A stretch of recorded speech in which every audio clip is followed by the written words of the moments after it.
नमस्कार। मॉनसून ने मुंबई में दस्तक दे दी है और इसी के साथ आशंका जताई जा रही है कि जो कोविड के मामले हैं मुंबई में वो भी काफी बढ़ सकते हैं। पहले ही मुंबई देश में कोरोना कैपिटल बनी हुई है और अब बारिश के आने के साथ में कोरोना के मामले और ज्यादा बढ़ सकते हैं, ऐसी आशंका जताई जा रही है।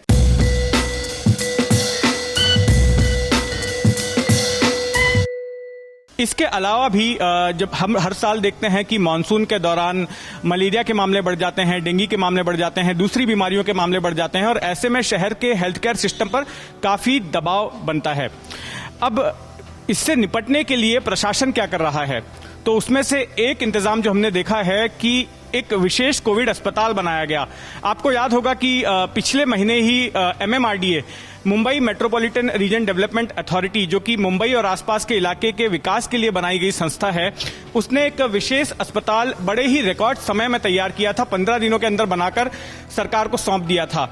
अब उसी अस्पताल का दूसरा फेज भी, जो कि 1000 बेड्स का है, उसको भी तैयार किया गया है। हमारे साथ में MMRDA कमिश्नर RA राजीव जी हैं, इनसे बात करते हैं। राजीव जी, ये बताइए कि ये अस्पताल ये भी 1000 बेड का बनाया गया है, पिछला अस्पताल भी 1008 बेड का था, तो इसके क्या क्या फीचर्स हैं और पिछले अस्पताल की तुलना में और किस तरह की नई सुविधाएं यहाँ पर हम देख सकते हैं? देखिए, पिछला अस्पताल जो बना था वो सेमी क्रिटिकल पेशेंट्स के लिए बनाया गया था। उसमें करीब 50% बेड्स जो थे ऑक्सीजन के थे, 50% नॉन ऑक्सीजन बेड बनाए गए थे। 1034 बेड का वो हॉस्पिटल हमने बनाया था। उसके साथ साथ आवश्यकता ये महसूस हुई कि इस फेज 1 के हॉस्पिटल के साथ साथ IC यूनिट्स भी जोड़नी चाहिए और उसके साथ साथ डायलिसिस यूनिट्स भी जोड़नी चाहिए। ये दोनों चीजें जो हैं हमने ये फेज 2 में की हैं और जो करीब ये 1000 बेड का ये हॉस्पिटल बनाया है, इसमें 108 बेड के ICU हैं और 12 जो है वो डायलिसिस यूनिट्स के बेड्स हैं। तो ये इसके साथ जोड़ने के चलते ये पहले उसको हम कहते थे dedicated Covid health care centre, पहला फेज जो था उसको हॉस्पिटल फुल फ्लेजेड हम नहीं कह सकते थे क्योंकि क्रिटिकल पेशेंट्स के लिए वो नहीं था। बट ये आने ICU जुड़ जाने के चलते ये जो 1000 बेड का फेज 2 हॉस्पिटल हमने बनाया, दोनों मिलकर के अब 2000 बेड का ये डेडिकेटेड कोविड हॉस्पिटल हम इसको कह सकते हैं। हम इस वक्त उसी फेज 2 अस्पताल के जो दूसरा फेज है उसके हिस्से में मौजूद हैं। राजू जी, ये बताइए कि हम जिस हिस्से में खड़े हैं इस अस्पताल के, ये कौन सी जगह है और यहाँ पर किस तरह? ये एरिया जो है पूरी ICU की है।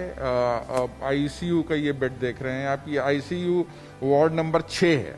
अगर आप देखें तो यहाँ पर साइनेजेस वगैरह जो लगे हुए हैं वो वार्ड नंबर 6 के साइनेजेस हैं और हर एक वार्ड में बेड्स जो लगे हैं वो इस तरह से आपके लगे होंगे ये सारे।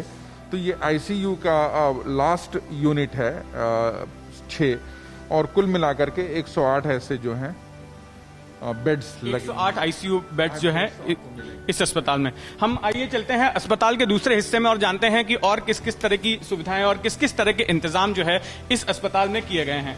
ये यहाँ से आपका जो कॉरिडोर है, इससे आप ये डायलिसिस यूनिट में आते हैं। डायलिसिस यूनिट में जो है ये 12 बेड्स जो हैं डायलिसिस यूनिट के हैं यहाँ पे आपके। तो ये जरूरी था क्योंकि जो कोमॉर्बिडिटी के पेशेंट्स होते हैं जिनको कि डायलिसिस की भी ज़रूरत होती है, साथ साथ उनके लिए अगर आप बेड की सुविधा हॉस्पिटल में नहीं देते हैं तो फिर ये फुल फ्लेजेड हॉस्पिटल नहीं हो सकता। तो ये सारी मशीनें जो आप देख रहे हैं ये डायलिसिस की मशीनें हैं, टॉप एंड मशीन्स हैं और सारी जो है प्रोक्योर करके लगाई गई हैं नई मशीन से यहाँ पे। जी हाँ, बेहद जरूरी है इस तरह की सुविधा क्योंकि ज्यादातर मौतें जो हुई हैं कोरोना की वजह से वो कोमॉर्बिड पेशेंट्स की हुई हैं, जिनको किसी ना किसी तरह की बीमारी रही है, जो डायबिटीज जिन्हें है या फिर जो कैंसर का ट्रीटमेंट करवा रहे हैं या फिर ज्यादा उम्र दराज लोग हैं, तो ऐसे लोगों की मौतें ज्यादा हुई हैं और अगर अस्पताल में उन्हें भर्ती किया जाता है तो इस तरह का इंतजाम भी बेहद जरूरी है। यहाँ पे आप देख सकते हैं कि व्हील चेयर ऐसे डायलिसिस पेशेंट्स के लिए जो जरूरी हैं वो भी नहीं। और यहाँ से हम आपको लेके चल सकते हैं जनरल वार्ड में। ये है फ्लोर वैसे टेम्पररी फिक्सिंग का, बट काफ़ी प्रशस्त है, काफ़ी इसमें जगह है और मूवमेंट के लिए लोगों को। और यहाँ से आप जनरल वार्ड में इंटर करते हैं और इसकी जो पूरी डेप्थ आप देखें जी, तो ये करीब करीब जो है 1000 में से 130 पेशेंट आप बेड्स हटा दें तो बाकी बेड्स जो हैं वो सारे यहाँ पे लगे हुए हैं। जो अगर ये मैप आपको दिखाऊं मैं यहाँ पे, तो अभी हम यहाँ से आए तो ये आईसीयू बेड्स थे, ये डायलिसिस बेड का है, ये सारी एडमिनिस्ट्रेटिव यूनिट है, ये डॉक्टर्स की फैसिलिटी रोड के उस तरफ है, और ये जो हम यहाँ आकर के खड़े हुए हैं, यहाँ से इंटर किए एच वार्ड के पास खड़े हैं, तो ये सारे रेड वाले जो हैं ये ऑक्सीजन के वार्ड्स हैं और ये नॉन ऑक्सीजन के वार्ड्स हैं। मतलब यहाँ भी जैसे पिछले अस्पताल में हमने जो सुविधाएं देखी थी वैसी कॉमन सुविधा यहाँ पर भी यहाँ मौजूद पे है। ये पूरा जो है ये सेमी क्रिटिकल पेशेंट्स का है। ये एक तरह से आइसोलेशन यूनिट, आप प्लेन आइसोलेशन यूनिट कह सकते हैं, और जिसको ऑक्सीजन की जरूरत हो वो इस तरह के बेड में आ सकता है।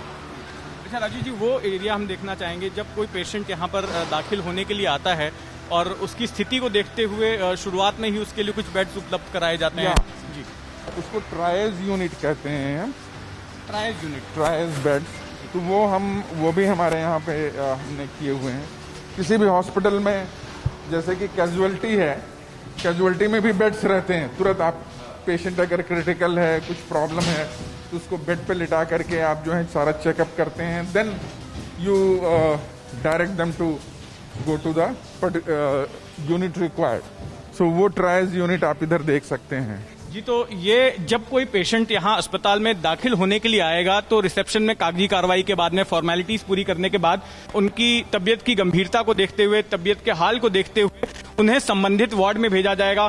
किन्हें ऑक्सीजन वाली यूनिट में रखना है, किन्हें नॉन ऑक्सीजन वाली यूनिट में रखना है, किन्हें आईसीयू में रखना है, ये सारा जो है तय होने के बाद में उन्हें यहाँ से शिफ्ट किया जाएगा। मीठी नदी भी पास में, जिसमें कि जल स्तर बढ़ता है तो आसपास इलाके में फ्लडिंग हो जाती है, तो उससे निपटने के लिए किस तरह के इंतजाम है? ये पूरी एरिया को करीब 2 फीट ऊंचा हमने लेवल ऊंचा किया। करीब 500 से ज्यादा ट्रक इसमें जो है खड़ी के जो है बिछाए गए हैं और कॉम्प्रेस किए गए हैं। अभी जो निसर्ग तूफान भी आया था तो उस दौरान क्या ये स्ट्रक्चर जो है उसको किसी तरह का डैमेज हुआ था या इसने झेल लिया था उसे?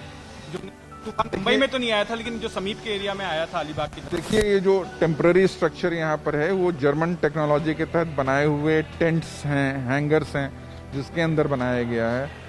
इनकी विशेषता ये है कि ये 80 किलोमीटर पर आवर की स्पीड का पूरा जो है उसको वहन कर सकते हैं, वो बैलेंस कर सकते हैं, उसमें इनको कोई भी तरह का जो है हानि नहीं पहुंचती है। पिछला जो इसका पहला फेज था वो आपने बड़े ही रिकॉर्ड समय में बनाकर सरकार को सौंप दिया था। आपने शायद 2 मई से काम शुरू किया था और 17 मई को आपने सरकार को 15 दिन में सौंप दिया था। 15 दिनों के अंदर आपने बना दिया था। इस फेज को बनाने में कितना समय लग गया? इस फेज को बनाने में 17 से 18 दिन लगे हैं हमें। 17-18 दिनों में हमने तैयार किया है। ये इसमें कुछ ज्यादा समय इसलिए भी लग गया कि इसमें आईसीयू और डायलिसिस यूनिट्स थी और उसमें काम बहुत ज्यादा रहता है, इसलिए थोड़ा समय ज्यादा लगा है। ये अस्पताल अब बनके तैयार है। उम्मीद की जा रही है कि अगर जिस तरह से आशंका जताई जा रही है कि मामले मानसून में बढ़ेंगे तो जाहिर तौर पर ये अस्पताल काफी मददगार साबित होगा। एबीपी न्यूज आपको रखे आगे।